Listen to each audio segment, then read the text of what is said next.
একটা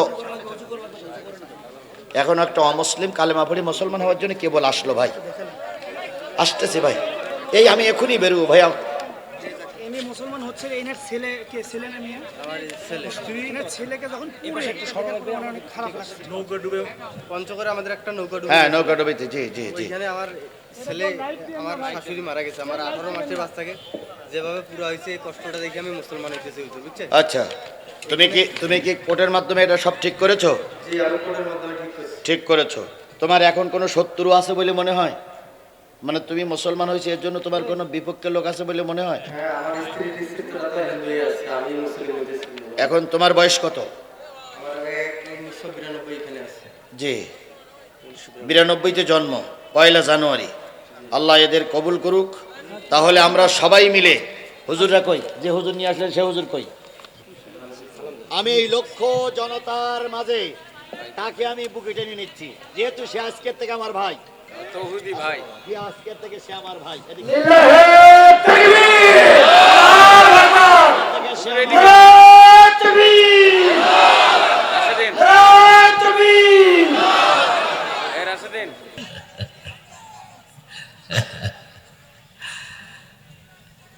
তাহলে জি দেখা যাবে ইনশাল্লাহ। তাহলে সালামের জবাবটা জোরে সোরে আসবে। আসসালামু আলাইকুম ওয়া রাহমাতুল্লাহি ওয়া বারাকাতুহু।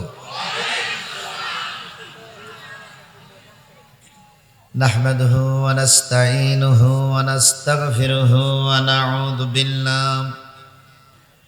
নাউযু বিল্লাহি মিন শুরুরি আনফুসিনা ওয়া মিন সাইয়্যাতি আ'মালিনা। من يهده الله فلا مضل له ومن يضلله فلا هادي له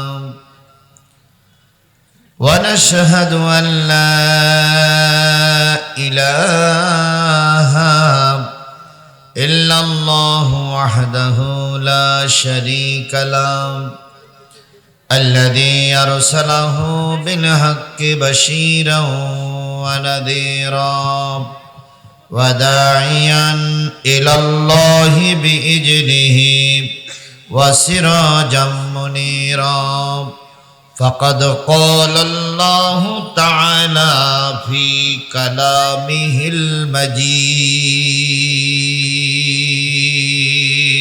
المجيد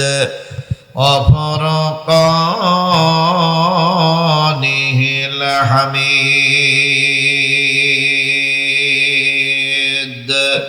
أعوذ بالله من الشيطان الرجيم.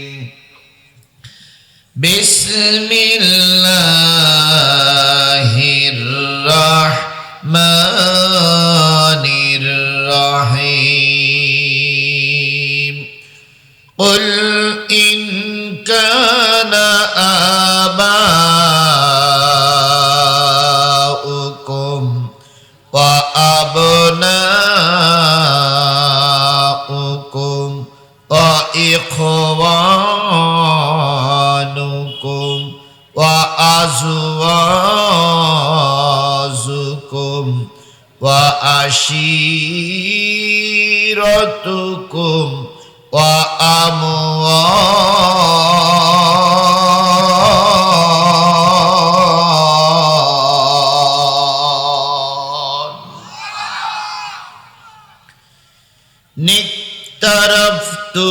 اقترفتموها وتجارة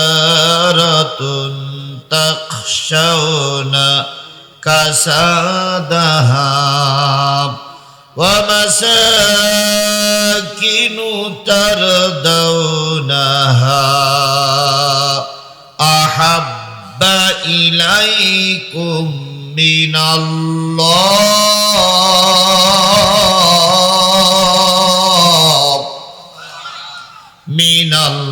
الله ورسوله وجهاد في سبيله فتربصوا حتى حتى يأتي الله بأمره والله لا يهدي القوم الفاسقين.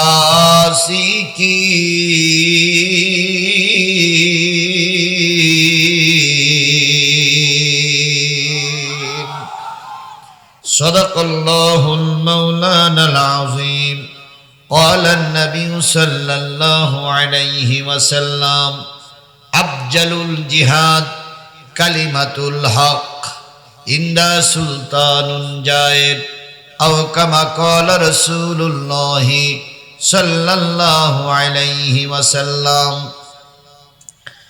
إن الله وملائكته يصلون على النبي يا أيها الذين آمنوا صلوا عليه وسلموا تسليما. اللهم صل على محمد وعلى آل محمد كما صليت على إبراهيم وعلى آل إبراهيم إنك حميد مجيد. اللهم بارك على محمد وعلى آل محمد كما باركت على إبراهيم وعلى آل إبراهيم إنك حميد مجيد. لا إله मोहब्बत से जोरे शोरे बोलुन ला इलाहा आरो जोरे ला इलाहा ला इलाहा ला इलाहा इल्लल्लाह मुहम्मदुर रसूलुल्लाह. ला इलाहा ला इलाहा ला इलाहा इल्लल्लाह मुहम्मदुर. आकाश नीले नीले मेघेर झीले झीले ওই নামেরই সুর শোনা যায় হলে আপন হারা. লা ইলাহা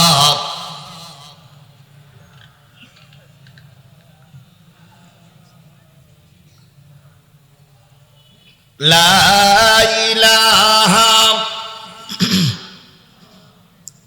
মুহাম্মাদুর রাসূলুল্লাহ.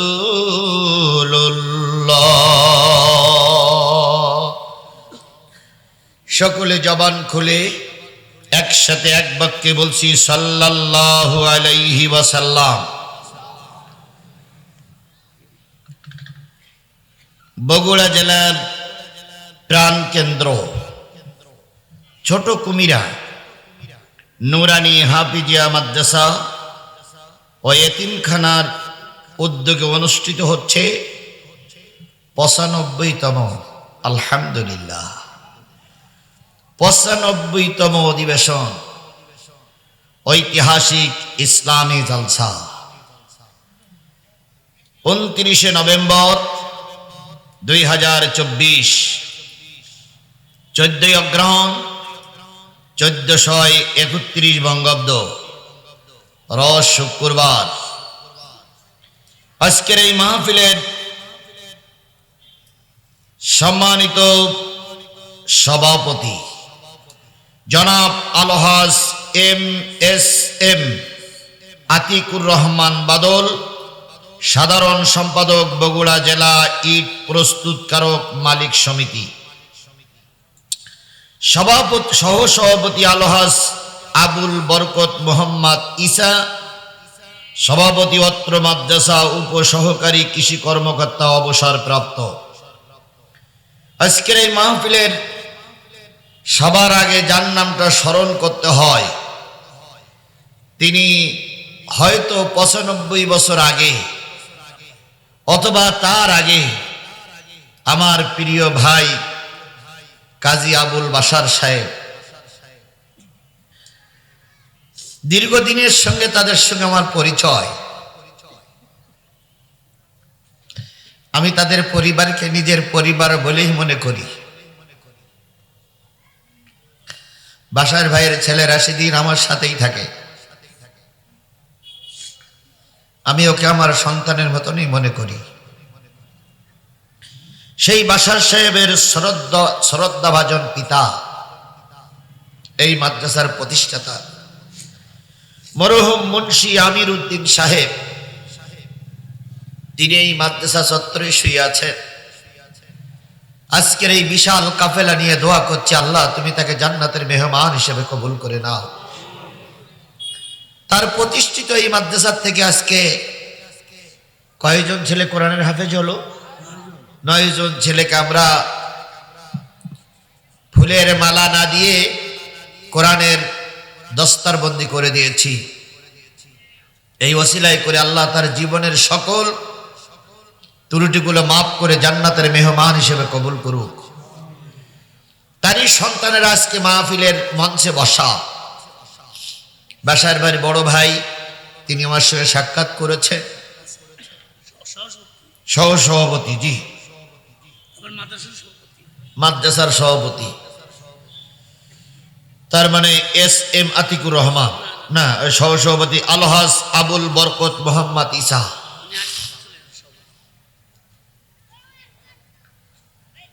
ওই পরিবারের সদস্যরাই দীর্ঘদিন চেষ্টা করে প্রতিষ্ঠানটা টিকায় রাখার জন্য চেষ্টা করেছেন। এলাকার মানুষ সার্বিক সহযোগিতা করেছে। মাদ্রাসার জন্মলগ্ন থেকে এই পর্যন্ত যতগুলো মানুষ এই মাদ্রাসার দায়িত্ব পালন করতে করতে মৃত্যুবরণ করেছেন, আল্লাহ পাক সবাইকে জান্নাতের মেহমান হিসেবে কবুল করুক। মাইকের আওয়াজ যতদূর যাচ্ছে সবার কবরের আযাব আল্লাহ পাক মাফ করে দিক। আজকের এই মাহফিলের সম্মানিত প্রধান অতিথি, আমাদের প্রিয় মুখ, প্রিয় বড় ভাই। এর আগে একটা মাহফিল আমি তো একে যেন কোথায় পেয়েছি, জনাব মোহাম্মদ রেজাউল করিম বাদশাহ, সাবেক মেয়র বগুড়া পৌরসভা ও সভাপতি বগুড়া জেলা বিএনপি। আজকের মাহফিলের বরণ্য অতিথি অধ্যক্ষ মাওলানা আবিদুর রহমান সোহেল, আমির বাংলাদেশ জামাত ইসলামী বগুড়া শহর শাখা। বিশেষ অতিথি জনাব মোহাম্মদ এরশাদুল বারী এরশাদ, সাবেক কাউন্সিলর 8 নম্বর ওয়ার্ড বগুড়া পৌরসভা সাধারণ সম্পাদক, বগুড়া জেলা বাস মিনিবাস কোষ মালিক সমিতি। আল্লাহ পাক সকল অতিথিকে কবুল করুক। আরেকটু জোরে বলেন আমিন। এছাড়া মঞ্চ উপবিষ্ট বাংলাদেশ জাতীয়তাবাদী দল বিএনপি এবং বাংলাদেশের সর্ববৃহৎ ইসলামী দল বাংলাদেশ জামাত ইসলামীর বিভিন্ন পর্যায়ের নেতৃবৃন্দ আলোচনা করে ধন্য করেছেন বিশিষ্ট ইসলামী চিন্তাবিদ, লেখক ও গবেষক মাওলানা আশরাফ বিন মোবারক আলী সিদ্দিকী, ধর্মীয় আলোচক বিজয় টিভি ও RTV ঢাকা। আজকের এই মাহফিলের অন্যান্য দাওয়াতি ওলামায়ে হযরত, বগুড়ার বিভিন্ন জায়গা থেকে আগত দিনদার পরেজগার মুত্তাকি মুসলমান ভাই ও বন্ধুগণ, পদ্মায় অবস্থানরত শ্রদ্ধাশীলা মা ও বোনেরা, সকলকে নিয়ে আবারও সালাম বিনিময় করছি। আশা করছি সালামের জবাবটা সবাই মিলে জোরে সোরে দিবেন। আসসালামু আলাইকুম ওয়া রাহমাতুল্লাহি ওয়া বারাকাতুহু। শুকরিয়া আদায় করছি সেই মালিকের, যে মালিক স্বাধীন, সার্বভৌম, একটা মুসলিম দেশে আমাদেরকে স্বাধীনভাবে কোরআন বলার এবং শোনার একটা পরিবেশ আল্লাহ পাক আমাদেরকে তৈরি করে দিয়েছেন। সবাই মিলে বলুন কথাটা ঠিক না বেঠিক? আজকের এই দিনটা যদি 29শে নভেম্বর 2024 না হয়ে 29শে নভেম্বর 2023 হতো, তাহলে এই যে বুঝতে পেরেছেন লাইট অফ করে দেওয়া লাগতো। বক্তা আসার ব্যাপারে অনেক ঘাত প্রতিঘাত পেরিয়ে বক্তাকে মঞ্চে উঠতে হয়েছে। কথা বলেন ঠিক না বেঠিক? যারা জীবনে এক ওয়াক্ত নামাজ পড়িনি, যারা জীবনে মসজিদ মুখ হয়নি, তাদের কাছ থেকে অনুমতি নেওয়ার জন্য সপ্তাহের পরে সপ্তাহ তাদের বাড়িতে যাতায়াত করা লেগেছে। এরপরেও যদি কোনো ছলে বলে কলে কৌশলে অনুমতিটুকু নেওয়া গেছে, বক্তারা কোন সাবজেক্টের পরে আলোচনা করবে এটা ওনারাই নির্ধারণ করে দিয়েছে। বক্তা যদি একটু মিস্টেক করে কোন একটা কথা বলতে যেয়ে কোনো কায়দায় যদি একটু নির্বিষ করেছে, বক্তার কাছ থেকে ওই রামপন্থী বামপন্থীরা মাইক কেড়ে নিয়েছে। শুধু মাইক কেড়ে নেই নাই, বক্তাকে লাঞ্ছিত করে, অপমানিত করে, অপদস্থ করে বক্তাকে মঞ্চের থেকে গলা ধাক্কা দিয়ে নামাই দিয়েছে। অনেক বক্তাকে পিটাই আহত করে হাসপাতালে ভর্তি করেছে, অনেক বক্তাকে পিটাইয়ে গাড়িতে তুলে তাকে বিদায় করে দেওয়া হয়েছে। কথাটা ঠিক বললাম না বেঠিক বললাম? সকলের ধারণা ছিল এনারা 41 সাল পর্যন্ত ক্ষমতায় থাকবে। মাঝে মাঝে আবার মুখ ফসকে বলতেন 71 সাল। কথা তাই বলতেন না ভাই? আমরাও যারা জামাত বিএনপির নেতারা এখানে উপস্থিত আছেন আপনারা, আমরাও ধারণা করে নিয়েছিলাম যতদিন পর্যন্ত এই পেটনির বাচ্চা না মারা যাবে ততদিন পর্যন্ত এদেশে স্বাধীনভাবে কিছু করা সম্ভব নয়। কথাটা ঠিক না বেঠিক? আমরা যখন হাল ছেড়ে দিলাম, আল্লাহ তখন বলল তোমাদের চেষ্টা শেষ, আমার রহমত শুরু। কোথার থেকে ছোট ছোট বাচ্চারা, কলেজ ভার্সিটি পড়ুয়া ছেলেরা মেয়েরা রাস্তায় নামলো, এর পতনের জন্য না, সংস্কারের জন্য। কথা বলেন ঠিক না বেঠিক? এক পর্যায়ে রক্ত ঝরল, এক পর্যায়ে লাশ পড়ল, জনগণ এক দফা দাবি নিয়ে রাস্তায় নামলো। জনগণের দাবির বুকে অহংকারী, এই পৃথিবীর সবচেয়ে নরহত, এই পৃথিবীর সবচেয়ে বড় সন্ত্রাসী, এই পৃথিবীর সবচেয়ে বড় হিটলার ময়দান ছেড়ে পালিয়ে যেতে বাধ্য হয়েছে।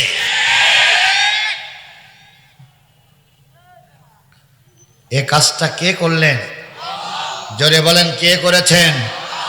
তাহলে যে কাজ, যে আল্লাহ পাক এত রহমত করে আমাদের একটা সুযোগ করে দিলেন, সেই আল্লাহর শুকরিয়া আসতে না জোরে? সকলে মিলে বলছি আলহামদুলিল্লাহ। আল্লাহ বলতেছেন সাব্বাহা লিল্লাহি মা ফিস সামাওয়াতি ওয়া মা ফিল আরদ ওয়া হুয়াল আজিজুল হাকীম।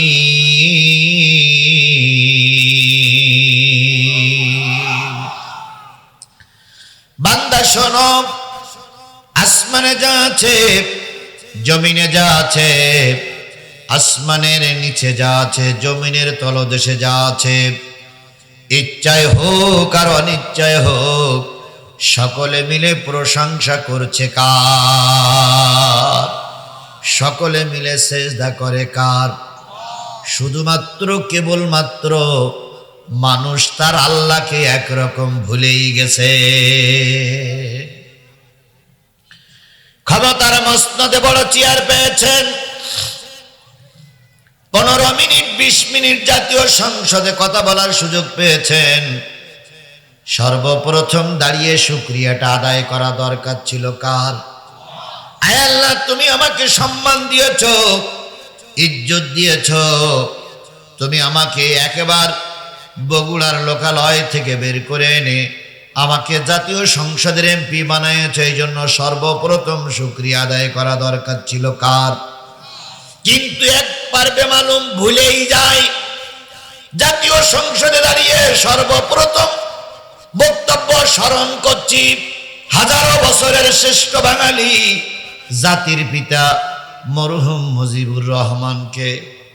আল্লাহর কথা না স্মরণ করে স্মরণ করছে কাকে? নেতাকে।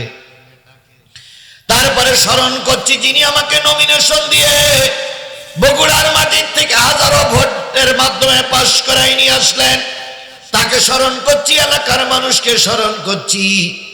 একটা বারের জন্য আল্লাহর নাম মুখে উচ্চারণ করলেন না। আল্লাহ বলতেছে, বান্দা শোন, কোন অস্তিত্ব তোর ছিল না, আমি তোর অস্তিত্ব করে দিলাম। তুই এখন আমারে ভুলে গেলি, এখন জনগণ পরাচ্ছে ফুলের মালা। অল্প কিছু দিনের ভিতরে ওই একই জনগণ তোর গলায় পরাবে জুতোর মালা।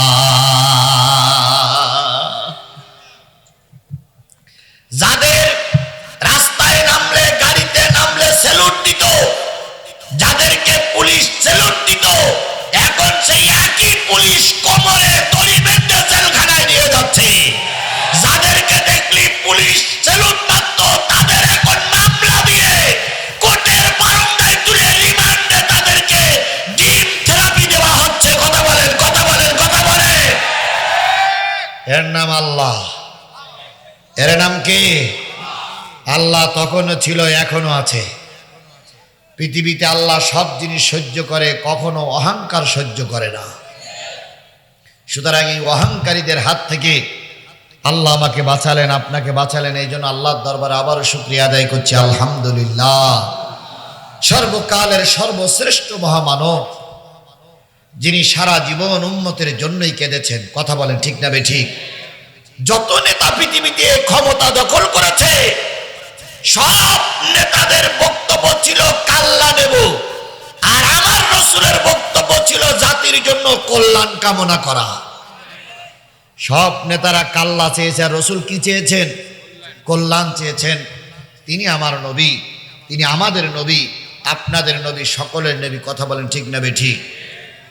আল্লাহর নবী এই পৃথিবীতে যখন আসলেন, নবীজির ঘরে ছাউনি ছিল না, ছাদ ছিল না, ছাদহীন, ছাউনিহীন, খোলা আকাশের নিচে একটা চার বেড়ার ভিতরে নবীজি এসে দুনিয়ার মুখ দেখলেন। উম্মে হানি ছিল রাসূলের ফুপি আম্মা, তিনি পাশে ছিলেন না।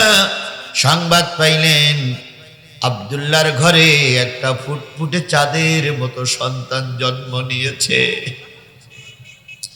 ফুপি আম্মা চলে আসলেন ছুটে, এসে দেখে নবী শুয়ে আছেন। নবীর ছোট্ট দুটো ঠোঁট বিড়বিড় বিড়বিড় করে নড়তেছে।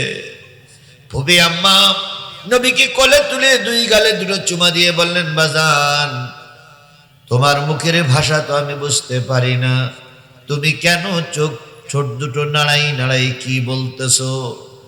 কিছুদিন পর যখন নবী বড় হয়ে গেল, ফুপি আম্মা উম্মে হানি বলেছিলেন, বাতিজা, জন্মের পরে তুমি কাদের জন্য কেঁদেছিলে?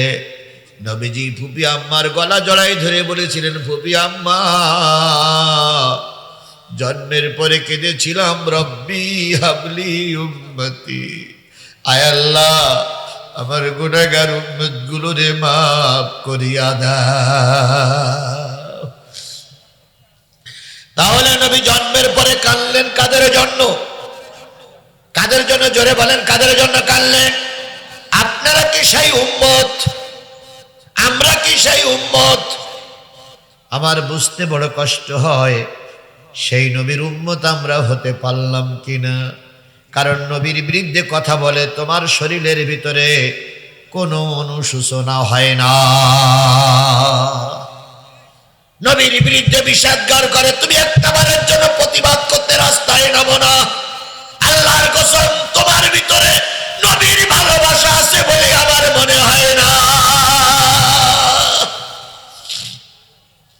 এখান থেকে 3 মাস আগে, 4 মাস আগে মরহুম প্রেসিডেন্ট মুজিবুর রহমানের বিরুদ্ধে কথা বললে কোথায় যাওয়া লাগতো? আর একটু জোরে বলেন কোথায় যাওয়া লাগতো? মরহুম হযরত শেখ হাসিনা রহমাতুল্লাহ আলাইহি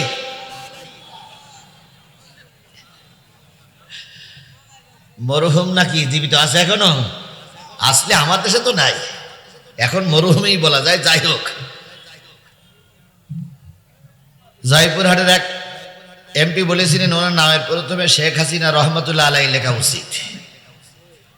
তাহলে ওনার নামের বিরুদ্ধে কেউ সমালোচনা করলে তাকেও জেলে যাওয়া লাগবে। কথা বলেন ঠিক না ঠিক? মুজিবরকে নিয়ে সমালোচনা করলে জেলে যাওয়া লাগে, শেখ হাসিনাকে নিয়ে সমালোচনা করলে জেলে যাওয়া লাগে। অথচ নবীর বিরুদ্ধে ব্যঙ্গ করলে এদেশে সরকার তার প্রোটোকল দেয়। বিশ্বাস করুন, আগের যারা প্রোটোকল দিয়েছে এরা নবী প্রেমিক হতে পারে না, এরা চূড়ান্ত ইসলামের দুশমন। আর এ কথাগুলো আমাদের এখন বলতে অনেকেই বাধা দিচ্ছে। কথা বলেন ঠিক না ঠিক? যে যাই বলুক না কেন, যারা দুশমন তাদের বিরুদ্ধে কথা বলাই লাগবে। তাহলে যে জিনিসটা বোঝাতে চাচ্ছিলাম সেটা হলো, নবীর বিরুদ্ধে কথা বললে সম্মান বেড়ে যায় অতীতের সরকারের কাছে, আর নবীর পক্ষে কথা বললে তাকে জেল খাটতে হয়। কথাটা কি বাড়াই বললাম না ঠিক বললাম? তাহলে আজও নবীর পরে মহব্বতের মানুষ বড় কম। নবীজি জন্মের পরে কাঁদলেন উম্মতের জন্য, নবীজি জন্মের পরে কাঁদলেন উম্মতের জন্য। এরপরে আল্লাহর নবী সাল্লাল্লাহু আলাইহি সাল্লাম উহুদে মার খেয়েছেন। উহুদে মার খেয়ে নবীজি ভূত হয়ে গর্তের ভিতরে পড়ে রয়েছে। হযরত ফাতেমা শুনলেন বাবা মারা গেছে। ফাতেমা ছুটে আসলেন, কোথায় আমার আব্বু, কোথায় আমার আব্বু? উহুদের পাদদেশে যেয়ে দেখে দুইটা পা নাড়াচাড়া করতেছে। নবীকে তখনও পর্যন্ত তোলার কোনো লোক ছিল না। ফাতেমা জায়েদকে ডাকলেন, ফাতেমা কিছু সাহাবীদেরকে ডাকলেন, তাড়াতাড়ি এসো, আমার আব্বু মুহাম্মদ রাসূলুল্লাহ মনে হয় মারাই গেছে। নবীকে উঠানো হলো।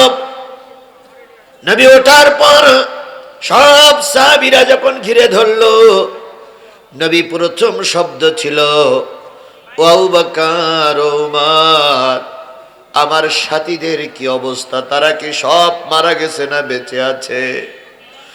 নবীজির কথা শুনে আবু বকর বলেন, ইয়া রাসূলুল্লাহ, ওরা আমাদের ভাই, কিছু ভাইকে মেরে ওরা পালিয়ে চলে গেছে ময়দান, এখন আমাদের দখলে। তাহলে নবীজির হেলমেট ভেঙে কড়া ভিতরে ঢুকলো, দান দান মোবারক শহীদ হলো। নবী বেহুশ হয়ে গর্তের ভিতরে পড়েছিলেন। জাগারিত হয়েই জেগেই নবীজি কাদের কথা চিন্তা করলেন?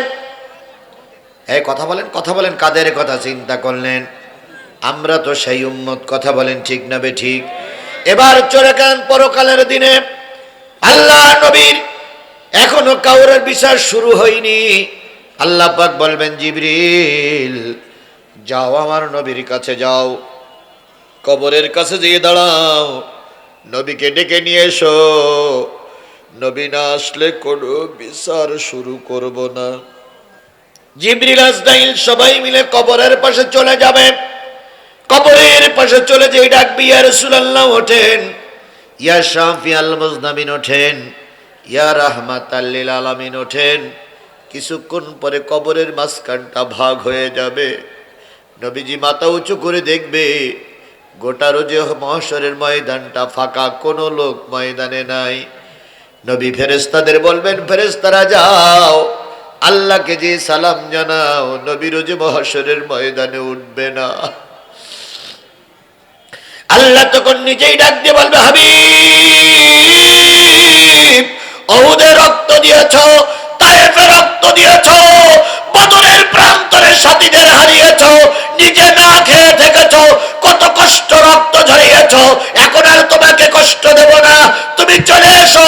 যাকেই সুপারিশ করবে আমি আল্লাহ তাকেই মাফ করে জান্নাতে দিয়ে দেব। তাহলে নবী কিয়ামতের দিন সুপারিশ করবেন কাদের জন্য? আপনারা কি সেই উম্মত? যারা দাঁড়াই আছেন সেই উম্মত, যারা বসে আছেন সেই উম্মত। বসার জায়গা কি আর নাই? রাশিদিন, এখানে এখানে এখানে কিছু চট দাও তো, আমার প্রোটোকলের দরকার নেই, আমার প্রোটোকলের জন্য আল্লাহ যথেষ্ট। এখানে কিছু চট দেন। লোক কি একটু বেশি আশা হয়ে গেল নাকি? একটু কম আসা ভালো ছিল নাকি? আল্লাহ যদি যদি বসার জায়গা দেয় বসেন, আর যদি না হয়তো দাঁড়াই শোনেন। আমি আবার খুব বেশিক্ষণ হয়তো সময় দিতে পারবো না, যতক্ষণ সময় দিতে পারি আল্লাহ আমাদের কবুল করুক। তাহলে নবী জন্মের পরে কেঁদেছিলেন কাদের জন্য? অহুদের ময়দানে কাঁদলেন কাদের জন্য? এখন কবরে শুয়ে কাঁদতেছেন কাদের জন্য? কিয়ামতের দিন কাঁদবেন কাদের জন্য? সেই নবীর নামে দুরূদ শরীফ পড়া দরকার আছে না নাই? জোরে বলেন দরকার আছে না নাই? তাহলে সবাই মিলে নবীর নামে দুরূদ দিয়ে শুরু করছি। সাল্লাল্লাহু রাসূল আমার ভালোবাসা, রাসূল আমার আলো আশা, রাসূল আমার প্রেম বিরহের মূল আলোচনা, রাসূল আমার কাজে কর্মের অনুপ্রেরণা, রাসূল আমার ভালোবাসা। নেতার মতন নেতা আমি পাই না যখন খুঁজে, কান্দি এবং কান্দি শুধু এই দুটি চোখ বুজে, তখন তোমার বদর উহুদ যোগায় মন্ত্রণা,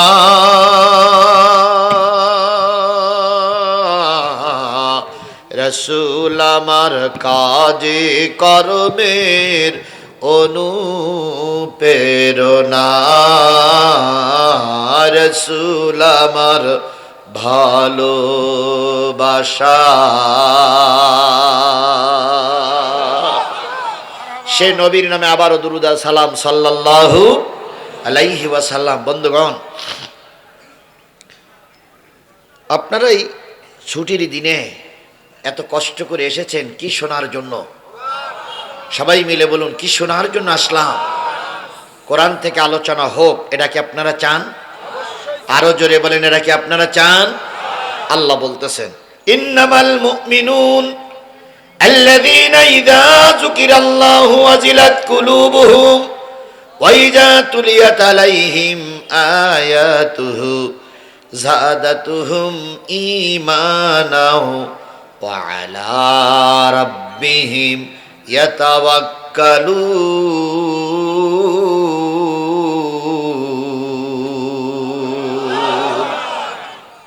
নিশ্চয়ই তারা মুমিন যাদের সামনে জিকির করলে দিলগুলো কি হয়ে যায়? নরম হয়ে যায়।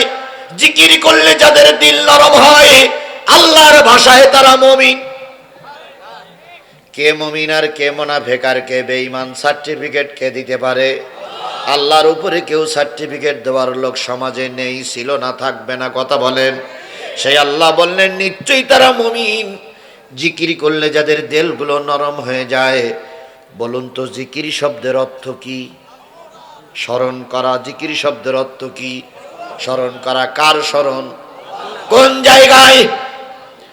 জাতির উচিত ছিল সব জায়গায় আল্লাহর স্মরণ করা, কিন্তু এই জাতি যখন বিপদে পড়ে আল্লাহরে ডাকে, বিপদ উদ্ধার হয়ে গেলে আল্লাহর নাম ভুলে যায়।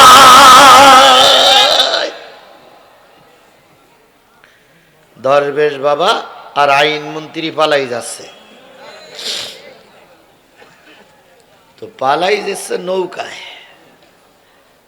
তো হঠাৎ করে এক ছেলে দেখে বলতেছে যে পরিচিত লোক, তার একজন এসে শনাক্ত করেছে এসে আইন মন্ত্রী আর পিছনে দরবেশ বাবা। একজন দাড়ি কেটেছে আর একজন দাড়ি রেখেছে। তো জনগণ যখন দেখে ফেলেছে তখন দোয়া ইউনুস পড়তেছে খুব জোরে জোরে, লা ইলাহা ইল্লা আনতা সুবহানাকা ইন্নী কুনতু মিনাল লা ইলাহা ইল্লা আনতা সুবহানাকা, লা ইলাহা ইল্লা আনতা সুবহানাকা। তো দুইজনে ধরে বেঁধে ওখানে পুলিশের যে ওসি সাহেব ছিলেন তিনি ইউনুস সাহেবের কাছে ফোন দিয়ে বলতে, স্যার 2 মাল ধরা পড়িস, একজন দাড়ি কেটেছে আর একজন দাড়ি রেখেছে, কিন্তু 2 মাল দোয়া ইউনুস পড়তেস খুব। ইউনুস সাহেব তখন বলতেছে, ওদের বলিয়ে দে যে দোয়া ইউনুস পড়িয়া লাভ হবে না, কারণ দোয়া ইউনুস পড়িয়ে যার নামে এই দোয়া পড়তেছে সে লোক তো বড় চেয়ারে বসে আছে। আমি কথাটা এই জন্য বলছিলাম, বিপদে পড়ে দোয়া ইউনুস না পড়ে যদি তারা প্রকৃত আল্লাহরে স্মরণ করে চলতো, এই দেশের থেকে টপলা টুপলি বেঁধে নিয়ে পালাইয়ে যেতে হতো না।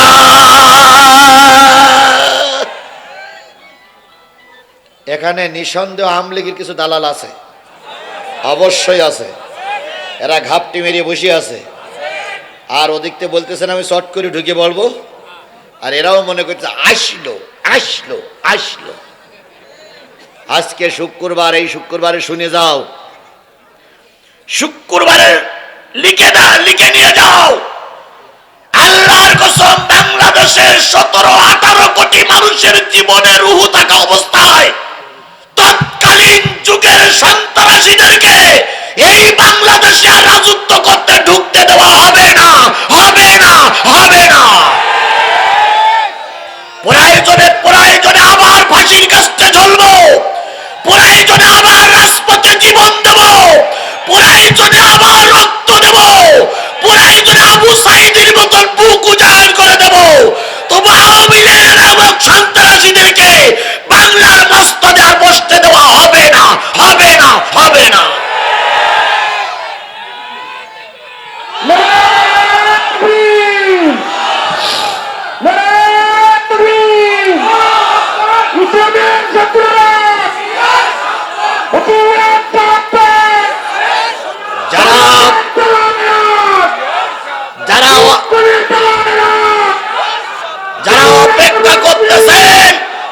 যারা অপেক্ষা করতেছেন আপনার নেত্রী আবার দেশে ফিরে আসবে, ইতিহাস সাক্ষী দেয় কোন স্বৈরাচার পালিয়ে যাওয়ার পরে আর ফিরে আসতে পারেনি। আর বাংলাদেশ নয়, গোটা পৃথিবীর মানুষ জানে শেখ হাসিনার চাইতে বড় স্বৈরাচার আর পৃথিবী দ্বিতীয় কেউ জন্ম নেয়নি। সুতরাং ওই স্বৈরাচারকে আবার দেশে আর ফিরে আসতে দেওয়া হবে না, হবে না। তবে হ্যাঁ, তিনি আসবেন আসামি হয়ে, তিনি আসবেন কোর্টের বারান্দায়, তিনি আসবেন ট্রাইব্যুনালের ফাঁসির কাস্তে ঝোলার জন্য, তাকে আনা হবে বিচারের মুখোমুখি করার জন্য, ক্ষমতায় বসার জন্য। এই পেতনির বাচ্চাকে আর দেশে আসতে দেওয়া হবে না।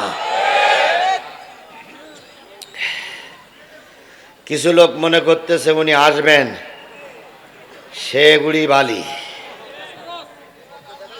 এখন উনি বলতেছে আমি সীমানার পাশে আছি, চট করে ঢুকে বলবো। আমরাও বলতেছি আইসো চট করিয়া, আইনা ঘর তোমার জন্যে রাখছি গো সাজায়া,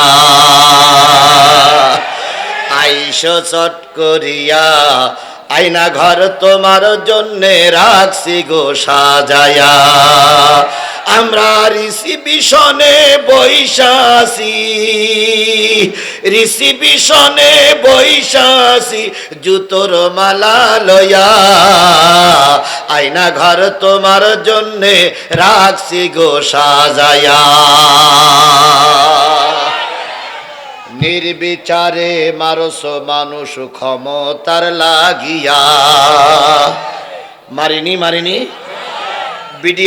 বিডিআর হত্যার জন্য এই শেখের বেটি দায়ী। হেফাজতের আলেমদেরকে লাইট দিবে রাতের অন্ধকারে গুলি করে মেরে লাশ ফেলার জন্য এই শেখের বেটি দায়ী। আল্লামা সাঈদীর রায়ের পরে 300 লোককে গুলি করে মারার জন্য এই ব্যক্তির বাচ্চা শেখের বেটি দায়ী। সংস্কার আন্দোলনে 1600 যুবক জীবন দিয়েছে, এই 1600 যুবকের মারার জন্য এই শেখের বেটি, এই পেতনির বাচ্চাই দায়ী। কথা বলেন, কথা বলেন, কথা বলেন, কথা বলেন। সুতরাং এতগুলো মামলা, এতগুলো হত্যার জন্য যে দায়ী, তাকে যারা দেশে ফিরিয়ে আনার জন্য চেষ্টা করছো, একবার হিসাব করে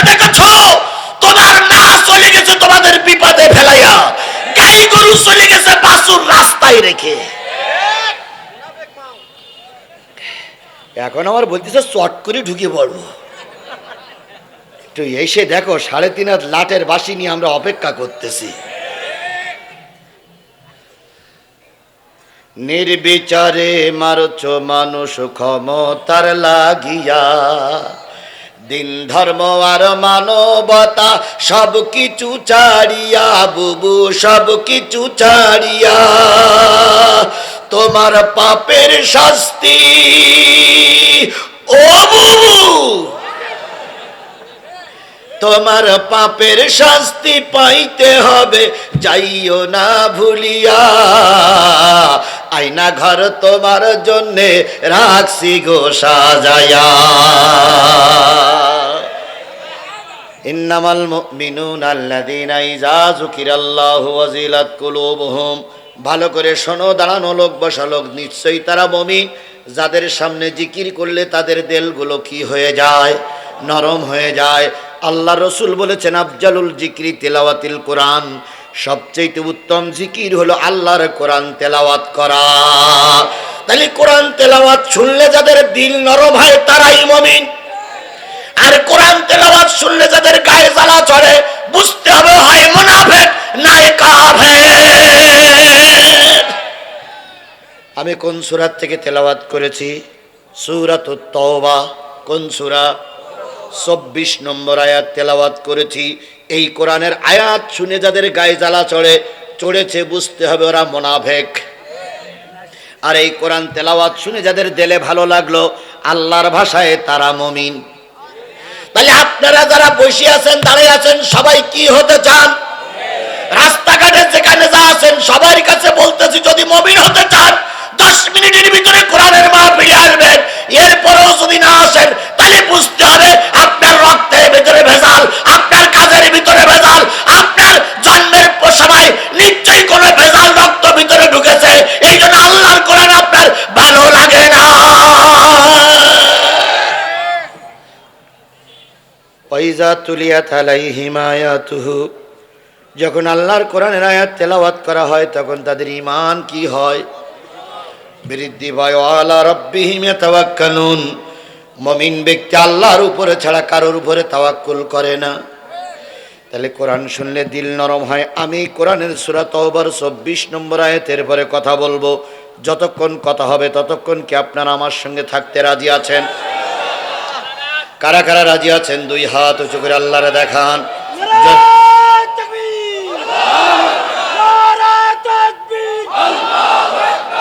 ইসলামের শত্রুরা হুঁশিয়ার সাবধান, ভারতের জালালেরা হুঁশিয়ার সাবধান, ইসকনের জালালেরা হুঁশিয়ার সাবধান। নারায়ে তাকবীর। আল্লাহ এই হাতগুলোরে কবুল করুক। সকলে মিলে বলুন আমিন। আরেকটু জোরে বলেন আমিন। সমাধান চাও যদি জীবনে, মরণে ফিরে যাও, খুঁজে নাও চোখ রাখো কোরআনে। সমাধান চাও যদি জীবনে, মরণে ফিরে যাও, খুঁজে নাও চোখ রাখো কোরআনে। এ বাণী সকলের নয় শুধু মুমিনের। কথা বলেন, কথা বলেন। এ বাণী সকলের নয় শুধু মুমিনের, যারাই চলবে মেনে ফল পাবে কোরআনের। ঘরে বলো কিংবা রাষ্ট্রে বলো, ঘরে বলো কিংবা রাষ্ট্রে বলো, অশান্তি দূর করে শান্তি আনে সমাধান। ও সমাধান চাও যদি জীবনে, মরণে ফিরে যাও, খুঁজে নাও চোখ রাখো কোরআনে। সেই কোরআনের মাহফিল আল্লাহ শেষ মোনাজাত পর্যন্ত কবুল করুক। সকলে বলুন আমিন। বন্ধুগণ, তাহলে কোরআনের মাহফিল, কোরআন চালু থাকে নাকি? নিশ্চয় আপনারা চান। যারা হাত উঠেছেন কারোর সঙ্গে ওয়াদা করেছেন কি শুনবেন? আর আমি কোরআন সহকারে হাত উঠাইছি, কি বলবো? তাহলে আপনারা ওয়াদাবদ্ধ, আমি ওয়াদাবদ্ধ। যতক্ষণ আমি কোরআনের কথা বলবো, যদি আমাকে ফেলে ময়দানে ফেলে চলে যান বুঝতে হবে এই এলাকার সবচেয়ে বড় মুনাফিক আপনি। তাহলে আমরাও যাব না, আপনারাও যাবেন না ইনশাআল্লাহ। আল্লাহ আমাদের শেষ পর্যন্ত কবুল করুক। আর একটু জোরে বলেন আমিন। বন্ধুগণ, কয়টা ছেলের মাথায় দস্তারবন্দি হলো? বলুন তো, এই কোরআনের দাম বেশি না ওদের দাম বেশি? না, এ কোরআনের চাইতে ওদের দাম বেশি। যদি ওরা আমল আখলাক ঠিক রাখে, কথা বলেন ঠিক না বেঠিক? এবার প্রশ্ন করতে পারেন, হুজুর এই কোরআনের চাইতে ওদের দাম কি করে বেশি হলো? এই কোরআন লেখা কাগজে, কিসে লেখা? এখন আমেরিকার প্রেসিডেন্ট পদে নির্বাচিত হয়েছেন কে? এ হলো পৃথিবীর একটা জঘন্যতম শয়তান। এর চাইতে বড় শয়তান আগেও ছিল না, এখনো আর নাই। এখন এ যদি চিন্তা করে মুসলমানদের কোরআন সব কি করব, পড়াইয়ে দেব, জ্বালাইয়ে দেব, দিতে পারে, কারণ ও তো শয়তানি সামসামি, আর সেই সঙ্গে ভারত ওর সঙ্গে দালালি করতেছে। আজকে মুর্শিদাবাদের একটা মসজিদের ভিতরে ওরা আগুন দিয়েছে। ভারতকে বলি ফাজলামি বন্ধ করো, ফাজলামি বন্ধ করো, ফাজলামি বন্ধ করো। আমরা কিন্তু পৃথিবীর উড়ে আসা জাত নয়। ওদিকে আছে আফগান, যে আফগানের মোকাবেলা করে আমেরিকা, রাশিয়া, ব্রিটেনটাও টিকতে পারিনি। ওরা আমার ভাই। তোমার দেশে আছে কাশ্মীর, এপাশে আমার মুসলমান, ওপাশে আমার মুসলমান। যদি বেশি ফাজলামি করো, সব মুসলমানকে নিয়ে এমন তারা দেব, পালানোর জায়গা ভারত খুঁজে পাবা না। যত দেবতা সব মসজিদের তলায় থাকে। ইয়ে মসজিদের তলায় কালী পাওয়া গেছে, ও মসজিদ তলায় দুর্গা পাওয়া গেছে। তোমাকে দুর্গার পালানোর জায়গা খুঁজে পাওনি, তাই সব মসজিদের তলায় গিয়ে পালাইছে। গতকালকে বলেছে আজমির শরীফই নাকি ওগা দুর্গা আছে। তা আজমির শরীফ কি আজকের? এতদিন দুর্গা ওখানে কষ্ট পাচ্ছে, তা বের করে আনো না কেন? ফাজলামি বন্ধ করো, ফাজলামি বন্ধ করো, ফাজলামি বন্ধ করো। আর ওদের কিছু দালাল আছে আমাদের দেশে, ইসকন। এরা আমাদের দেশটারে জঙ্গি দেশ হিসেবে প্রমাণ করার জন্য চেষ্টা করছে। এরা আমাদের দেশটারে সন্ত্রাসী বানানোর জন্য চেষ্টা করছে। বগুড়ার এই বিশাল কাফেলার থেকে আমার স্পষ্ট একটা বার্তা শুনুন, হিন্দুরা কিন্তু আমাদের শত্রু নয়, হিন্দুরা আমাদের ভাই। কথা বলেন ঠিক না বেঠিক? আমাদের শত্রু ইসকন। ওই ইসকনের যত দালাল আছে বাংলাদেশে কোনো কার্যক্রম করতে দেওয়া হবে না। আমার সরকারকে বলি, অনতিবিলম্বে ইসকনকে বাংলাদেশে নিষিদ্ধ করো। বাংলাদেশের জঙ্গি সংগঠন যেমন ছাত্রলীগ, ইসকনও ছাত্রলীগ, দুটো ভাই ভাই। ছাত্রলীগ নিষিদ্ধ হয়েছে, ইসকনও নিষিদ্ধ করা লাগবে, লাগবে, লাগবে। ইসকন নিষিদ্ধ হোক। কারা কারা পক্ষে আছেন হাত তুলে আল্লাহরে দেখাই দেন। ইসকন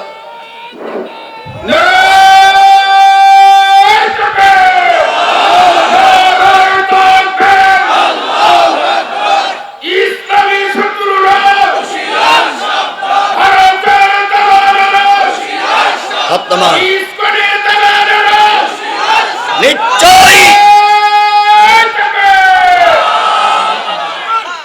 নিশ্চয়ই এখানে মিডিয়ার ভাইরা আছেন, কালকে নিউজ করবেন ভারতে, বাংলাদেশের বগুড়া জেলার সব মানুষ ইসকনকে নিষিদ্ধ চায়।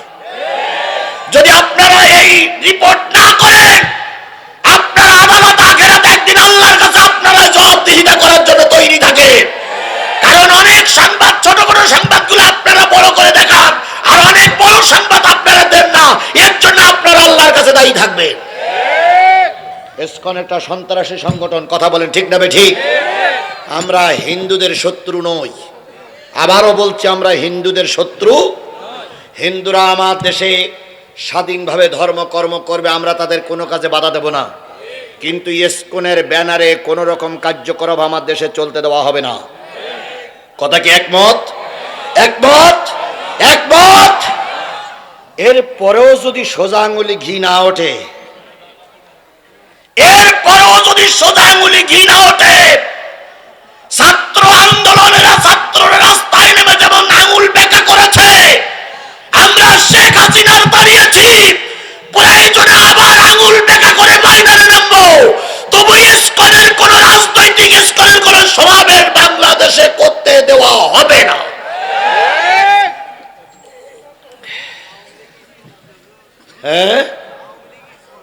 আচ্ছা হচ্ছে মুরব্বী উঠলে কেন ইনি কি এসকনের লোক নাই? ও বন্ধুগণ, তাহলে আল্লাহর কোরআনের আলোচনা শুনলে যাদের দিল নরম হয় তারা মুমিন। বলছিলাম কয়টা ছেলে মাথায় পাগড়ি পড়লো? এই কোরআনে আগুন লাগাই দিলে সব পুড়ে যাবে, কিন্তু একটা হাফেজ সাহেব যদি দুনিয়ায় বেঁচে থাকে, ওই হাফেজ সাহেবদের দিয়ে আর আবারকে কোরআন লেখা যাবে? জোরে বলেন, লেখা যাবে? হাদিস শরীফে পাওয়া যায় হাফেজ সাহেবের সব বডি মাটি খেয়ে ফেলে, কিন্তু দেলটা খায় না। এটা হলো কোরআনের দেল। এই মাদ্রাসাটা 2 তলা মাদ্রাসা। প্রতিষ্ঠাতা মরহুম মুন্সি আমির উদ্দিন সাহেব, তিনি ছেলেদের প্রতিষ্ঠিত কতটুকু করেছেন আমি জানি না, কিন্তু তার জীবনের চলার জন্য একটা প্রতিষ্ঠিত মাদ্রাসা করে রেখে গেছেন। এই বগুড়া জেলার এত বড় সুন্দর একটা প্রতিষ্ঠান টিকে থাক, এটাকে আপনারা চান? সবাই মিলে চান? সত্যি কি চান? চাইতে গেলে আপনাদের কাছে 2টা দাবি করবে। একটা হলো এই মাদ্রাসায় ছাত্র দেওয়া লাগবে। এই মাদ্রাসায় যদি ছাত্র ভর্তি বন্ধ হয়, মাদ্রাসা থাকবে না, বন্ধ হবে। বিল্ডিং আছে, হুজুর আছে, মাঠ আছে, সব আছে, ছাত্র নাই, প্রতিষ্ঠান থাকবে না, যাবে। তাহলে সকলের কাছে দাবি প্রতিষ্ঠান টিকাই রাখার জন্য ছাত্র দিতে হবে, 1 নম্বর। 2 নম্বর, এই প্রতিষ্ঠান টিকাই রাখার জন্য সবচেয়ে যেটা বড় প্রয়োজন সেটা হলো কিছু অর্থ। কথা বলেন ঠিক না বেঠিক? আজকে বাড়ি যেয়ে যদি 12 রাকাত তাহাজ্জুদ নামাজ পড়ে 1 গ্লাস চোখের পানি ফেলাই যদি কাঁদি, আল্লাহ ছোট কুমিরা নুরানি হাফিজে মাদ্রাসাকে তুমি টিকাই রাখো, কোনো ক্ষতি যেন না হয়। ওই কেন্দ্রে যতটুকু না মাদ্রাসার উপকার হবে, তার চাইতে বেশি উপকার হবে 50টা টাকা মাদ্রাসায় দান করলে। কারণ টাকা না থাকলে প্রতিষ্ঠান টিকে থাকবে না। এবার প্রতিষ্ঠান টিকাই রাখার পক্ষে কারা কারা আছেন হাত তোলেন তো, যে প্রতিষ্ঠান টিকে থাক। দেখেন যে লোক হাত তুলিনি নিশ্চয়ই প্রতিষ্ঠানের শত্রু, নিশ্চয়ই আওয়ামী লীগের লোক। দেখেন কোরা হাত তুলিনি, কারা কারা দেখেন যারা হাত তুলিনি, এরাই হলো প্রতিষ্ঠান বিরোধী। আল্লাহ আপনাকে কবুল করুক, সকলে মিলে বলুন আমিন। আর একটু জোরে বলেন আমিন। তাহলে প্রতিষ্ঠানের জন্য কিছু টাকা আপনাকে দেওয়া লাগবে। আপনি কি একমত? একমত। এবার আসুন, চাচ্ছি আমি কিসের জন্য? আরো জোরে বলেন, কিসের জন্য? আমার হাতে এটা কি? আপনি দেবেন কিসের জন্য? কোরআন আপনার কাছে গেল, কোরআনকে যদি ফিরাইয়ে দেন, কোরআন তুমি একটু সাক্ষী থাকো, যারা ফিরাইয়ে দেবে কিয়ামতের দিন তুমি আল্লাহর কাছে তাদের বিরুদ্ধে বলো এরা মাদ্রাসা বিরোধী। সুতরাং সবার কাছে দাবি, কোরআন ভিডিও করে নেছে মাদ্রাসাটা টিকে রাখতেই হবে। কথা বলেন ঠিক না বেঠিক? এখন এদেশে একটা প্রচলিত নিয়ম আছে, হুজুররা শুধু চায়, হুজুররা দেয় না। কথায় বলে হুজুরের বাড়ি কোনোদিন মিলাদ হয় না, হুজুর শুধু লোকের বাড়ি মিলাদ খেয়ে বেড়ায়। হুজুর কাউকে দাওয়াত করে না, শুধু লোকের বাড়ি দাওয়াত খায়, আর মসজিদে ফতোয়া দেয় দাওয়াত করলি বড় বারকত। অথচ হুজুর কোনোদিন মুসল্লিদের দাওয়াত। তাহলে এখন আমি আপনাদের কাছে চাইব কি কিসের জন্য? আমি কোরআনে আগে দিয়েই তারপর চাই, তা না হলে খারাপ দেখা যাবে।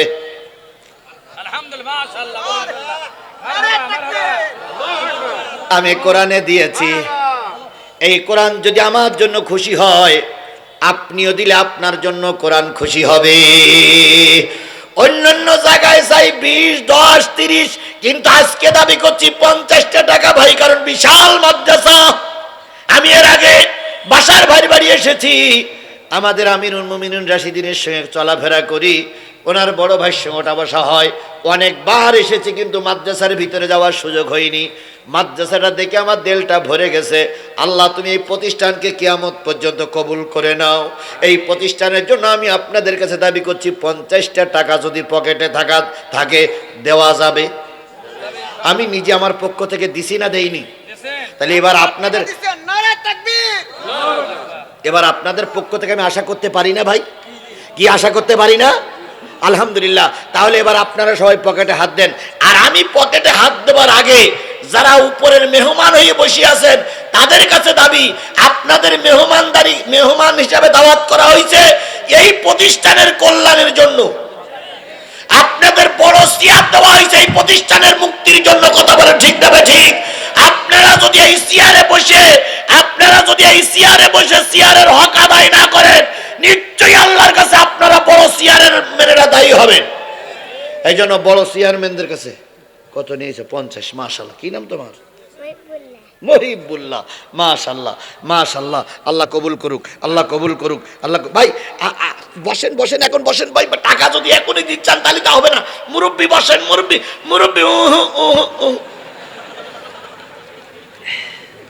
জি মুরব্বীর দানটা নেব। আচ্ছা এবার এই মাহফিলে 1 লাখ টাকা দেওয়ার মতন একজন ভাই কি হবে? বাদশা ভাই কই? আসতেছে। আচ্ছা বাদশা ভাই টাকার গাড়ি নিয়েই আসতেছে। বাদশা ভাই আমার প্রিয় লোক। বাদশা ভাই আসার আগে 50,000 দেওয়ার মতন কেউ আছেন নাকি? 50,000, 50,000, 20,000, 10,000 দিবেন। আল্লাহ কবুল করুক। যে যা পারেন তাই দিবেন। তার আগে আমি আপনাদের কাছে বলি, কারা কারা টাকা বের করেছেন একটু হাত তোলেন তো। কারা কারা বের করেছেন? ভাই 20 টাকা থাকলেও বের করেন, 20 টাকা থাকলেও বের করেন, 10 টাকা থাকলেও বের করেন। 50 টাকা তো দেবেইনি, 10 টাকা 20 টাকা বের করেন। মা বোনেরা কোথায় বসে আছে? আলাদা জায়গায়। মা বোনদের কাছে বলি, আপনাদের কাছেও নিশ্চয় ছেলেরা চলে গেছে। বাদশা ভাই মঞ্চে আসার আগ পর্যন্ত আমরা অন্তত যে যা পারি 10 টাকা, 20 টাকা, 50, 100, 200, 500 টাকা দান দেই। যারা মঞ্চের অতিথি এখানে লেখা আছে তারা তো দিবেন, আর যারা সাধারণ লোক বসে আছেন তারাও কিছু দিবেন। ভাই আমাদের ছেলেরা যাচ্ছে, আপনারা সবাই দেন, সবাই বের করেন, সবাই বের করেন। এই ছেলেরা, হাফেজ সাহেবরা, এবার জীবন্ত কোরআন যাচ্ছে আপনার কাছে, জীবন্ত কোরআন আপনার কাছে যাচ্ছে। যদি ফিরাইয়া দেন অবশ্যই আল্লাহর কাছে কৈফিয়ত দেওয়া লাগবে। এই জন্য সবাই যাচ্ছে, দেন, সবাই দেন, সবাই দেন। মাহবুব সাইদি প্রিন্স 5,000 টাকা। মাহবুব সাইদি প্রিন্স, মাহবুব সহ-সভাপতির ছেলে। ও মাহবুব সাইদি প্রিন্স, আজকের সহসভাপতির ছেলে, উনি 5,000 টাকা। জোরে বলেন মারহাবা।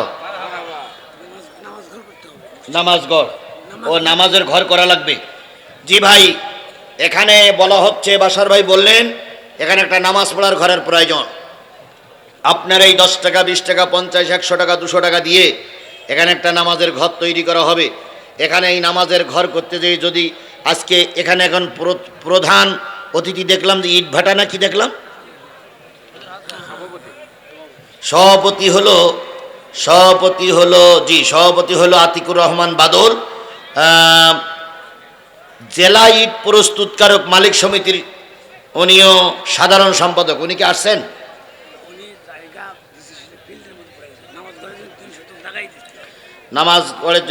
নামাজ ঘরের জন্য 3 শতক জায়গা দিয়েছে। তাই ইট যাবে কেনা? ওই ইটকে আমি 7 কিলো থেকে আসবো। উনি নাই এখানে, থাকলে ভালো হতো ভাই।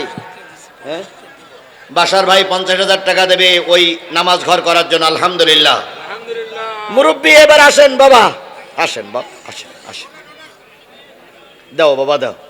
এই ছেলেরা, না আমি মুরব্বী বাবাজানের কাছে আমি টাকাটা আমি নাই। এই ছোট হুজুর ধরো তো। জি বাবা। ওয়ালাইকুম আসসালাম বাবা, ধরেন। জি বাবা, জি মাশাআল্লাহ। আল্লাহ কবুল করুক। ভাই যত তাড়াতাড়ি পারেন দেখতে হবে, যত তাড়াতাড়ি পারেন দিয়ে দেন, আমি আলোচনা শুরু করি। যাবেন মোটরসাইকেলে? যদি নিয়ে তো আপনি গাড়িতে চলে যান। জি, কার সঙ্গে কথা হয়েছে? মোটরসাইকেলে নিয়ে যাবে রাশিদের সঙ্গে? আচ্ছা জি আল্লাহ কবুল করুক। জি, আজকের মাহফিলের সম্মানিত প্রধান অতিথি বাদশা ভাইয়ের কাছে উনি না আসার আগ পর্যন্ত কত দাবি করেছি ভাই? কথা বলেন, কত দাবি করেছি? তাহলে উনি আসার আগেই 1 লাখ, আর আসলে আরো ওনার সঙ্গে দাবি দায়িত্ব দিয়ে দেবো, উনি বেশি দেবেন ইনশাল্লাহ। এত বড় একটা সুন্দর প্রতিষ্ঠানে দেবেন না তো দেবেন কোথায়? কথা বলেন ঠিক না ঠিক? আল্লাহ সকল 500 টাকা কে দিল? আল্লাহ সবাইকে কবুল করুক। জোরে একটা তাকবীর দেন, আমার সাবাব ভাই 100 টাকা জোরে তাকবীর দেন, নারে তাকবীর, লিল্লাহি তাকবীর। আল কোরআনের আলো,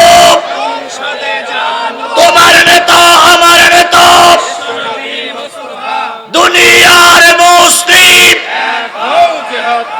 লিল্লাহি তাকবীর।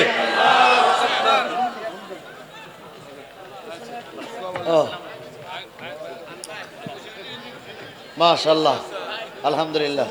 আসসালাম ভাই, ভালো আছেন ভাই? বসেন, ঘেমে না গেলে হবে।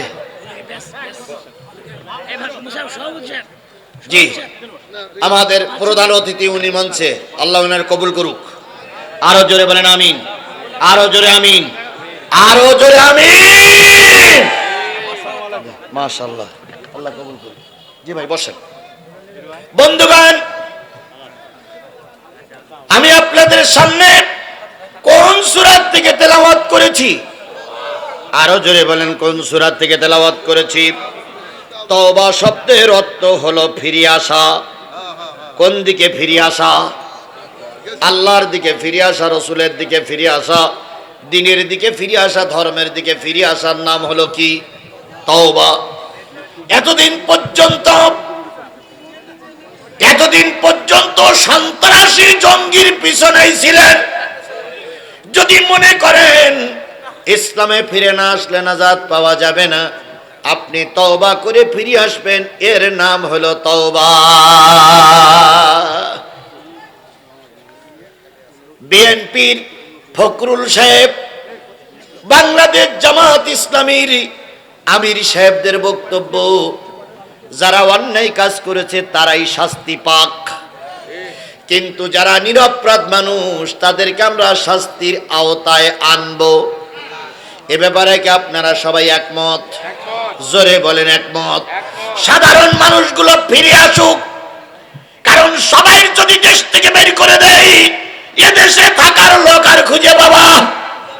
এই জন্য আমরা দেশ থেকে কাউকে বাইর করতে চাই না, আমরা শুধু চাই তারা ফিরে আসুক দেশের কল্যাণের জন্য, জনগণের কল্যাণের জন্য। আল্লাহ তাদের শুভ বুদ্ধি দান করুক। আর একটু জোরে বলেন আমিন। আবারও বলি, বাকবাকুম করো না। তোমাদের নেত্রী বলেছিল আমরা দেশ থেকে পালাবো না, সেই আগেই পালিয়ে গেল। এখনো যদি বাকবাকুম করো, জনগণ তোমাদেরকে সেই দশা ঘটাইয়ে ছাড়বে যা তোমাদের প্রধানমন্ত্রীর বেলায় হয়েছে। খালেদা জিয়া মামলা খেয়েছিল না খায়নি? তার জেলের রায় হয়েছিল না হয়নি? পালিয়ে গেছে নিশ্চয়ই, পালিয়ে গেছে নিশ্চয়ই, পালিয়ে গেছে নিশ্চয়ই। মতিউর রহমান নিজামী, আল্লামা সাঈদী সহ বাংলাদেশ জামাত ইসলামীর শীর্ষ নেতারা ফাঁসিতে ঝুলেছে। বাংলাদেশ জামাত ইসলাম শিবির ময়দান ছেড়ে পালিয়ে যায়নি। কথা বলেন ঠিক না বে ঠিক? আর এক ধাক্কায় তোমরা পালিয়ে গেলে। সুতরাং তোমরা যে কত বড় শক্তিশালী মানুষ আমরা বুঝে ফেলেছি। এর আগেও খেলা করতাম যদি দয়া করে পুলিশ লীগ ময়দানে না থাকতো। শুধু পুলিশ লীগের জোরে এরা তিনবার ক্ষমতায় গেছে।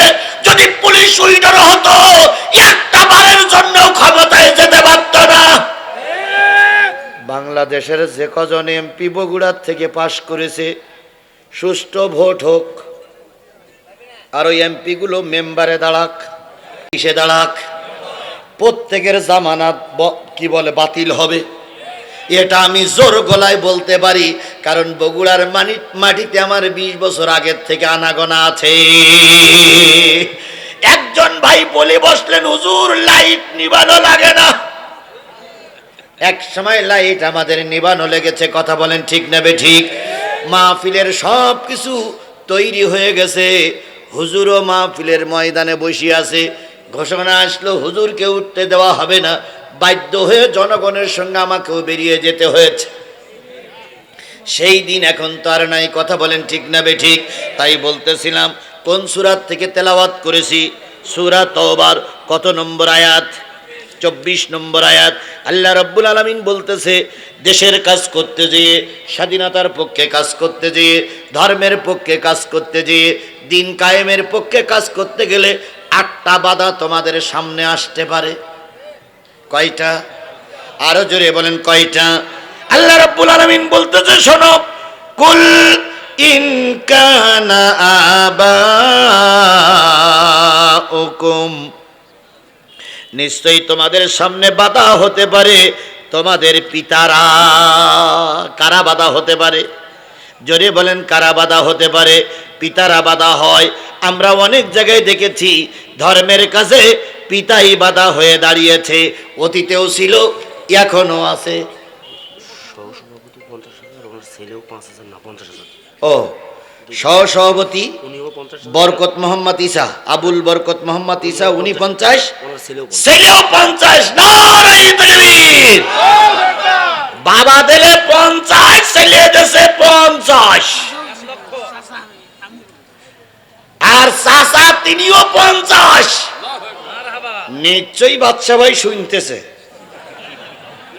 কোনো ছাড় নেই আজকে বাদশা ভাই, কারণ বাদশা ভাই আমার দলের লোক নয়।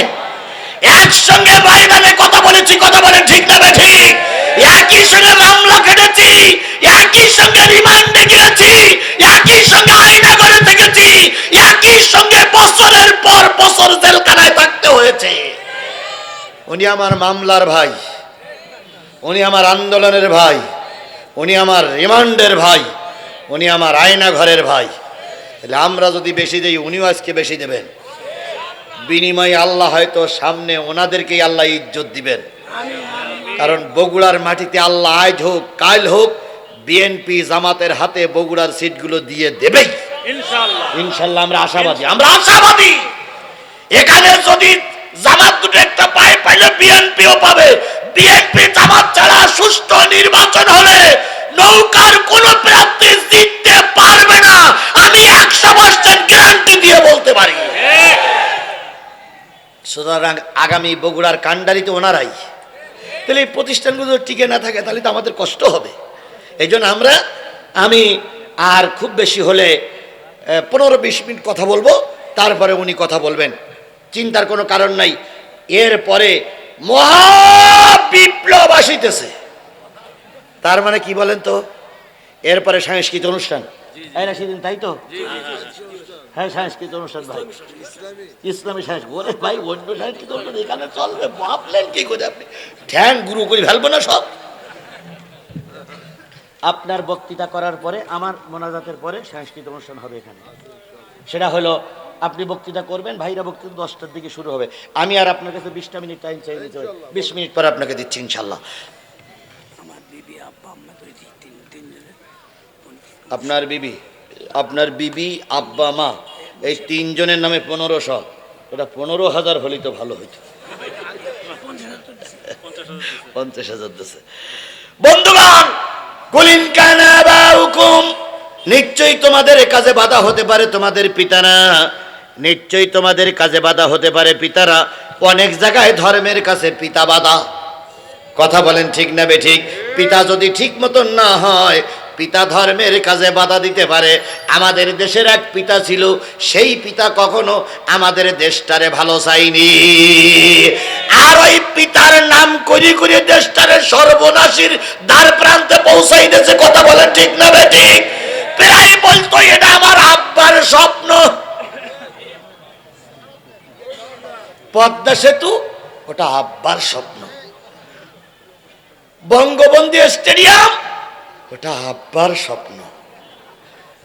তারপরে স্যাটেলাইট, ওটা আব্বার স্বপ্ন। সবগুলো যদি আব্বার স্বপ্ন হয়, তাহলে নিশ্চয়ই আপনি চলে গেছেন টোবলা টুবলি বেঁধে নিয়ে, ওটাও আপনার আব্বার স্বপ্ন ছিল। কি কি বলেন বলেন বলেন বলেন? কথা বলতে গেলে হিসাব কিতাব করেই বলতে হবে। জাতির পিতা, জাতির বাবা মুজিব বাবা স্বপ্ন ডেকে কয়, দেশটা তো আমার একা অন্য কারো নয় মাগো, দেশটা তো আমার একা অন্য কারো নয়। জাতির বাবা মুজিব বাবা স্বপ্ন ডেকে কয়, দেশটা তো আমার একা অন্য কারো নয়। আমার কন্যা শেখ হাসিনা কাউকে সে যে ভয় পায় না, দড়ি তাহার বান্দা আছে দিল্লির খোটায়, দেশটা তো আমার একা অন্য কারো নয়। সিঁদুর পরে মাঝে আমার, তিলক পরে মাঝে আমার, তিলক পরে মাঝে আমার, মন কেড়েছে দিল্লির দাদা। সেই আশীর্বাদে মাঝে আমার থাকবে ক্ষমতায়, দেশটা তো আমার একা অন্য কারো নয়। কথা বলেন, কথা বলেন, কথা বলেন। সুতরাং অনেক বাবারাই দেশের জন্য বিরোধী, সমাজের জন্য বিরোধী, বা ধর্মের জন্য বিরোধী। কথা বলেন ঠিক না ঠিক? ইব্রাহিম আলাইহিস সালামের বাবা ইব্রাহিমের কাছে বাধা না পক্ষে? ইব্রাহিম আলাইহিস সালামের বাবা আজর ধর্মের কাছে বাধা না বিপক্ষে? জোরে বলেন, বাধা না বিপক্ষে? ইব্রাহিম আলাইহিস সালামের ব্যাপারটা সবারই জানা আছে। ইব্রাহিম যখন কালেমা দাওয়াত দিলেন, সর্বপ্রথম বাধা হলো তার বাবা। বাবা ছেলের মারার জন্য উদ্যত হলো। ছেলে বললেন, বাবা দুনিয়ার কেউ না জানলে তুমি জানো আমি সঠিক না ঠিক।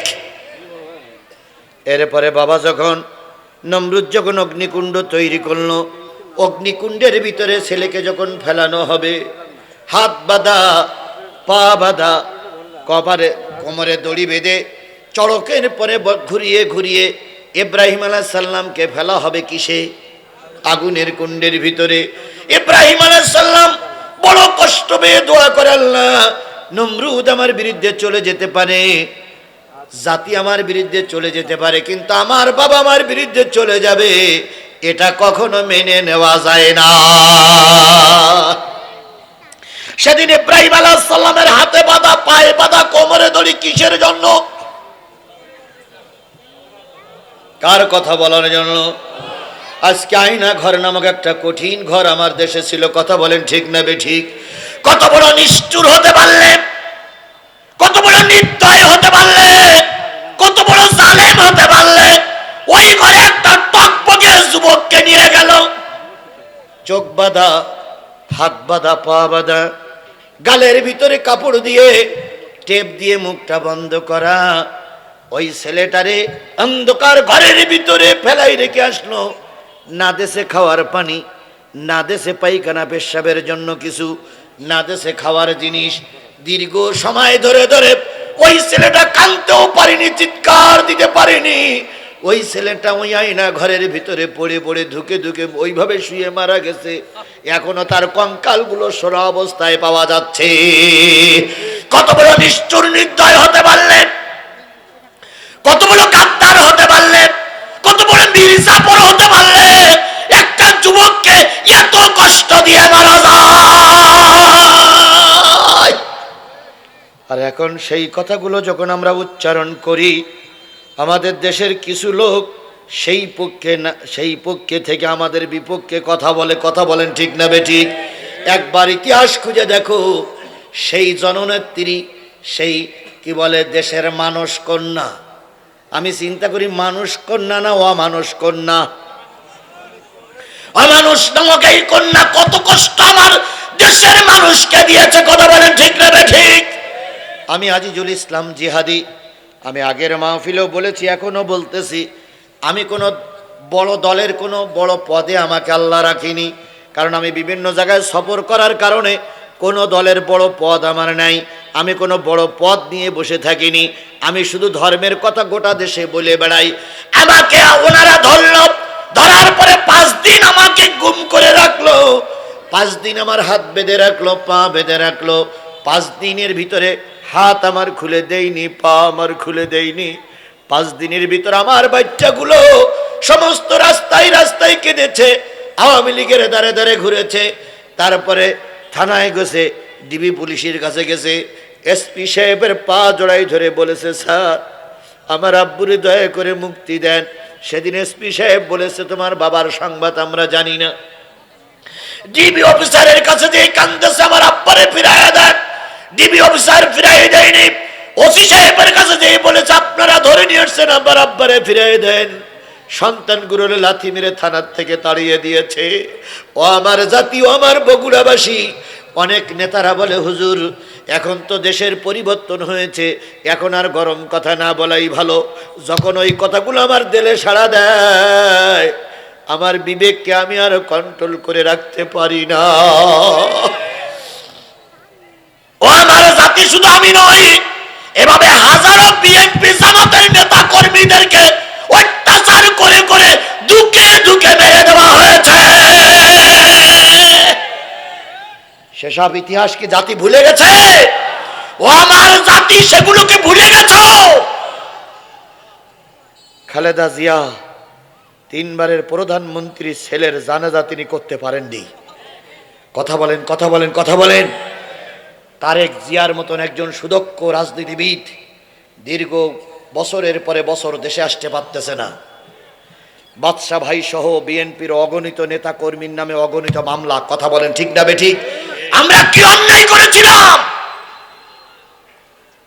আমরা তো ওদের দেশ থেকে তাড়াতে চাইনি। কথা বলেন, ঠিক না বেঠিক?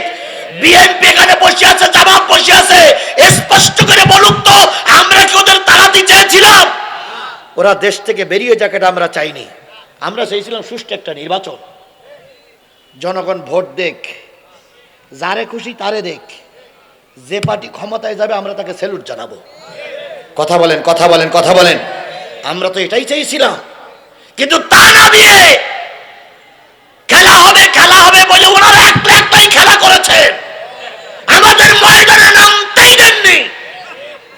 আবার ভোটের পরে এসে মঞ্চে দাঁড়িয়ে বলেছেন, এবারের ভোটের মতন সুষ্ঠু নির্বাচন জাতি আর কখনো দেখিনি।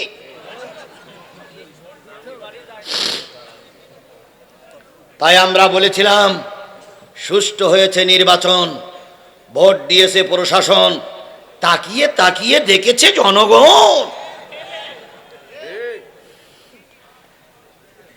এই জন্য অনেক সময় কষ্ট হয়, আপনাদের কথাগুলো শুনলে কষ্ট হয়, কিন্তু আমি কথাগুলো বলতে হয়, অনেক সময় না বলে চুপচাপ থাকা যায়।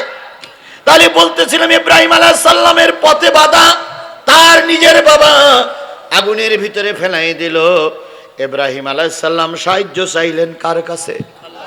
ও আমার জাতি, কার কাছে সাহায্য চাইলেন? একটা জিনিস মনে রেখো, দুনিয়ার সবার সাহায্যের দরজা যখন বন্ধ হয়ে যায়, তোমার মালিক তখন সাহায্যের দরজা খুলে দেয়। আল্লামা সাঈদীর রিমান্ড চলছে,